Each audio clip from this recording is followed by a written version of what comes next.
wasn't enough for the UAE to come up here and provide us with 3 examples where nuclear energy has been harmful. But however, these 3 examples were either through negligence or through some kind of freak accident that no one could foresee. We say that these examples aren't enough to base all of the harms that they brought up, that they believed were going to happen. It wasn't enough to base them on this. It wasn't enough to prove their case. What we'd say is that they needed to show us that every single person, every single country needed to abandon nuclear energy because the harms were going to be so detrimental to all of these places and not just circumstantial in terms of the environment in which these reactors are built in. We needed to recognize the fact that at the moment, because of the situation in Japan, nuclear energy has been demonized. People aren't thinking rationally about it, and there's been an emotional response to the situation, one that we need to deem relevant, simply because of the benefits that we can derive from nuclear energy.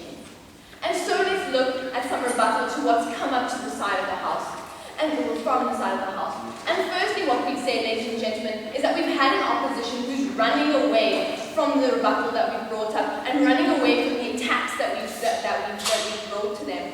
Firstly, we'd say, they've abandoned that 3rd point of positive matter in their first speech. We'd say that shows that they've already acknowledged some kind of flaw in their case. But further than this, we simply say that the rebuttal that they brought up to the analysis Mike did in his first speech was simply a rehashing of the analysis that their first speaker had done in terms of safety. They told us that if they proved safety, their case stood. However, they didn't acknowledge the fact that Mike already came up here and did sufficient rebuttal to that idea of safety. But let's deal with it on a second level anyway. So here, firstly, we need to recognize that they haven't looked at the idea of regulation. They haven't looked at the idea that governments, like the ones in Canada, are allowing, their miners in Labrador to go out and go out and mine uranium. We don't think they'd be doing that if the harms were so substantial. Further than this, when we look at the idea that all kinds of mining have some kinds of danger, where coal mining is dangerous to the individuals, but we also say it's dangerous in terms of CO2 emissions, we say that's even more dangerous than than uranium mining. Further than this, though, we simply say that in terms of their idea of terrorism and how, we're providing terrorists with a big button to push, we say that then what you're saying, ladies and gentlemen, is that any big building in a city is a big button for a terrorist to push. Any target that a terrorist can attack is a big button for a terrorist to push. They're simply not acknowledging that terrorists are always going to be terrorists. We don't think we're exacerbating any kind of problem. We're just deriving a benefit from it. Secondly, when we look at this idea of renewable energy, we simply say, firstly, that we think it's sustainable in terms of allowing for effective development now and effective investment, which we can later put into other mechanisms if we deem that necessary. And further than this, when we look at the alternatives, we'd simply say that the alternatives they brought up are extremely expensive, especially for countries in the developing world, where we look at the idea that nuclear energy is simply a sunken cost, where the technology already exists, people already know exactly what they need to do in order to implement it properly.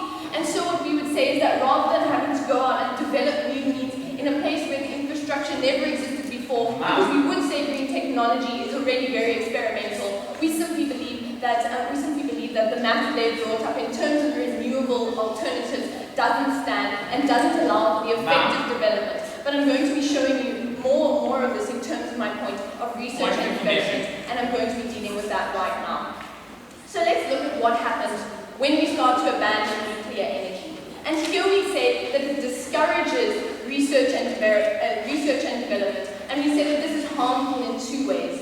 So firstly, we say that it's harmful in terms of waste disposal, which is something that their second speaker seemed to harp on about. But secondly, we say that it's harmful just in terms of operational system development and auxiliary benefits that we can achieve from this.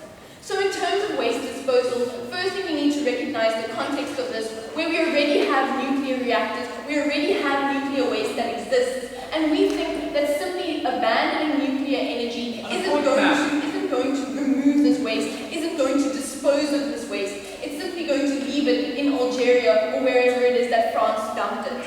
However, what we would say is that when you abandon this kind of thing, when you don't allow for the development within nuclear energy, you also don't allow for the development within effective ways to dispose of this waste. And this is simply because we don't incentivize the responsibility to look after this waste, the responsibility to ensure that harms aren't incurred from it in a moment, aren't incurred from it, because we're not allowing the development and the benefit which is derived from this, which acts as an incentive for the people who are doing the research. Go for it. You keep talking about further regulation. You haven't given us any concrete plan of further Okay, regulation. okay, ma'am. We simply say that further regulation is just simply whatever the government of that country sees fit. We think that, computer operation systems, whatever it is that's in place at the moment in functioning countries like Canada, in functioning countries like Germany, where they think it's going to make it as safe as possible, we say that's what we're talking about. That's okay. But let's look at it. So firstly, we say that the waste already exists. They're not incentivizing any reason to dispose of this waste. They're leaving it lying around. They're not allowing for the development of it.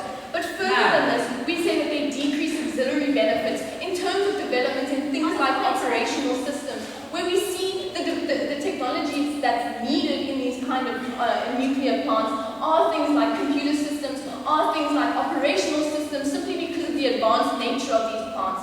We say that when you no longer invest in nuclear energy, we simply say that you also remove the potential for any of these auxiliary benefits or auxiliary discoveries which we see used in everyday life, where things like the computer systems are used for screening in airports, and we think that those benefits simply won't be potentially derived. But now let's look at the second idea, and here we're looking at the idea of OPEC and the dependency on OPEC. And we say that rather than turning to green technology, which is what they seem to think is going to happen, all they're going to do is turn their attention to investment or reliance on groups like OPEC, because we say that oil and petroleum are far cheaper and far easier to access than implementing any systems in terms of green technology. And the issue that we think comes in with this is simply an increased dependency on this idea of oil. Firstly, we say that oil is unsustainable, but secondly, we say that because of the instability within this region at the moment, because of the fact that we don't think we're always going to be reliant, we can always rely on it, looking at the idea of things like the Jasmine Revolution, looking at the idea of countries even propping up governments like Mubarak, increasing instability in that region. We'd simply say that investment and increased investment into these OPEC countries is detrimental not only to the green ideas which they think are so important, but also to the country itself in terms of stability for that country in the long run. And so, ladies and gentlemen, we've explained to you that we're disincentivizing research and development into waste disposal. We think the waste already exists and is potentially harmful. Secondly, we say that we're not allowing for any auxiliary benefits or the potential for this kind of development. And lastly, we simply say that we think that it's going to increase dependency on oil, on other means. And so what we'd say is, don't be put off by the shaky situation in Japan. Nuclear energy does work.